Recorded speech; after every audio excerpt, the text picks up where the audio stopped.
Ko te reihi, ko tahi rauma ono ngā tāne te kaumaono tau me raro iho te pake ke taki ono 500 mita. Ko te whiringa whānui tua iwa tēnei. Kaipara College kei te aratua tahi, te kura kaupapa Māori o Kaikohe kei te aratua rua, St. John's College kei te aratua toru, Ruapehu College kei te aratua whā, Pukekohe High School kei te aratua 5, te kura o Kokohuia, Wainui o Mata High School kei te aratua 7, Mount Maunganui College kei te aratua 8.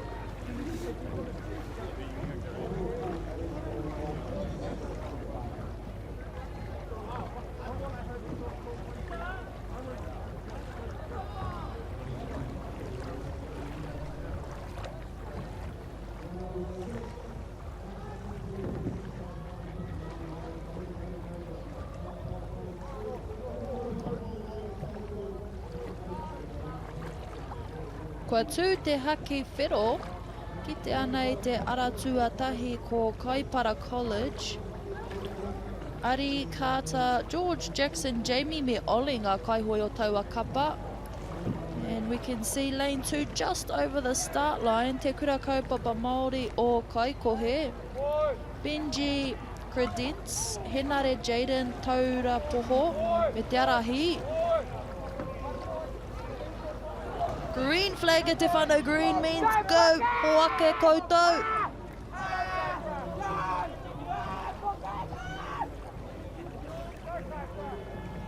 Ko te reihi, ko tahi rauma ono, ngā tama te kaumaono tau me raro iho te pakeke, ka te tino ki te i te rimurere, te tino ki te i te tō ngaki ngaki. Mount Maunganui College tērā i te aratua 8.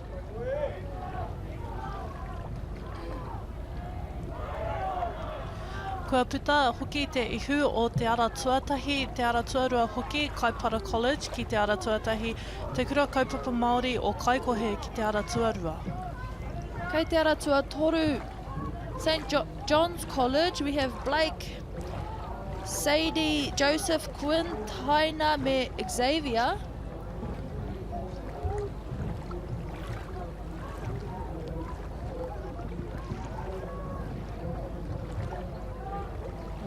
Kei te whakarite, te aratua rua. Te kura kaupapa Māori o Kaikohe, in their turn. Puku mahi ana.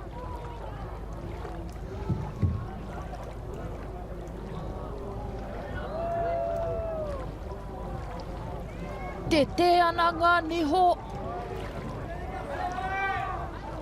Kanohi kai mā tārai ana te titiro.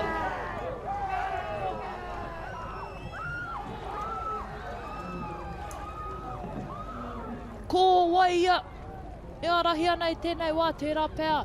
Ko te aratua tahi, te aratua toru rānei.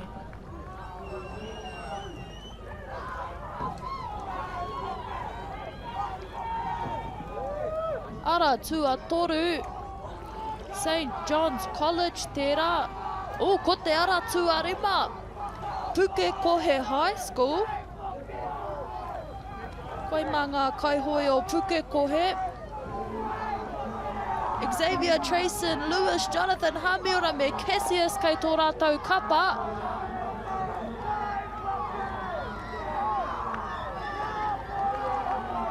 O tahi noi ho te waka whai, hoi te 500 mita i tēnei tau, kia eke, kia panuku.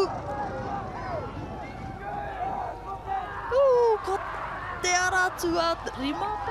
Ai, te aratua 5, ko Pukekohe High tērā. Pukekohe High. Hakanui ka tika. Pū tērā kaiurungi aha koa heiti te mata kahinga te tōtara.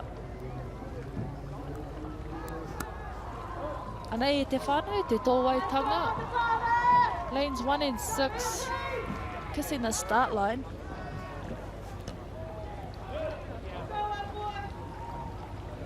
Here we have te kura kaupapa Māori o Kaikohe.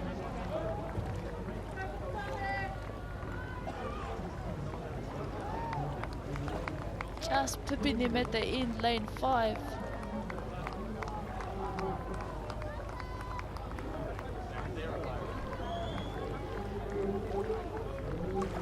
Ko ta frehe mohiti. Mohiti frehe kei reira.